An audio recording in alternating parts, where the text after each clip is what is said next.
Hello guys, welcome to my YouTube channel. आज भाई हम लोग बाहर खाना आए हैं, थोड़ा बर्थडे था भाई का, यदुनाथ भाई का।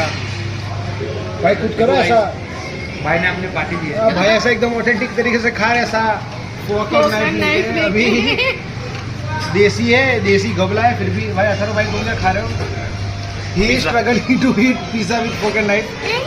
हमारे साथ आर्यन भाई भी आया। आर्यन भाई ही पण पिज़्ज़ा खा ले। विद्या भाई ये तो उनको कुछ बोलना नहीं आता, हंस रहे बस खाली। आर्यन भाई तो भाई हम लोग आपको मिलते हैं। तो भाई खाना वाना खा लिया है।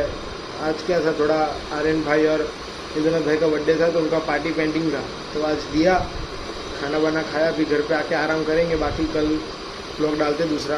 तब तक भाई जुड़े रहिए, सावधान रहिए, सतर्क रहिए भाई। मिलते हैं भाई।